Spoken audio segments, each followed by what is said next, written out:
ओम नमो भगवते वासुदेवाय। अतः पंचमो अध्याय। श्री भगवान बोले, आदि पुरुष परमेश्वर मूल वाले और ब्रह्मा रूप मुख वाले जिस संसार रूपी फल के वृक्ष को अविनाशी कहते हैं तथा वेद जिसके पत्ते कहे गए हैं, उस संसार रूप वृक्ष को जो पुरुष मूल सहित तत्व से जानता है वह वेद के तात्पर्य को जानने वाला होता है। उस संसार वृक्ष की तीनों रूप गुणों रूप जल के द्वारा बढ़ी हुई और विषय भोग रूप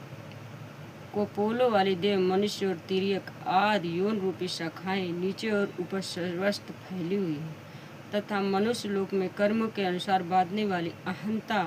ममता और वासना रूप जड़ी भी नीचे और ऊपर सभी लोकों में व्याप्त हो रही है। इस संसार का स्वरूप जैसा कहा है वैसा यहाँ विचार काल में नहीं पाया जाता, क्योंकि न तो इसका आदि है और न अंत है तथा न इसकी अच्छी प्रकार से स्थिति ही है। इसलिए इस अहंता ममता और वासना रूप अति दृढ़ मूलों वाले संसार रूप पीपल के वृक्ष को वैराग्य रूप शस्त्र द्वारा काटकर उसके पश्चात उस परम पद रूप परमेश्वर को भली भांति खोजना चाहिए, जिसमें गए हुए पुरुष फिर लौटकर संसार में नहीं आते और जिस परमेश्वर से इस पुरातन संसार वृक्ष की पवित्री विस्तार को प्राप्त हुई उसी आदि पुरुष नारायण के मैं शरण हूँ।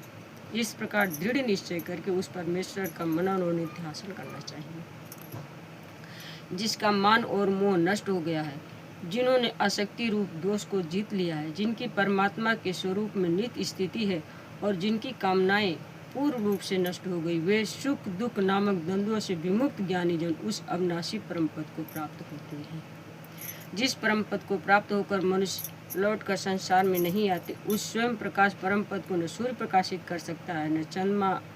और न अग्नि, वही मेरा परम धाम है। इस देह में यह सनातन जीवात्मा मेरा ही अंश है और इस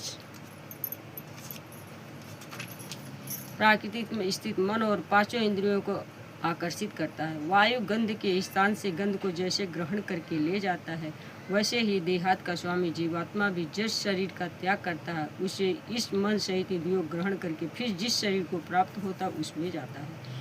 यह जीवात्मा सोत चक्षु और त्वचा को तथा रसना घ्राण और मन को आश्रय करके अर्थात इन सब के सहारे से ही विषयों का सेवन करता है।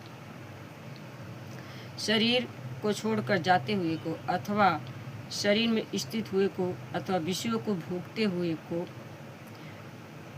इस प्रकार तीनों गुणों से युक्त हुए को भी अज्ञानी जन नहीं जानते। केवल ज्ञान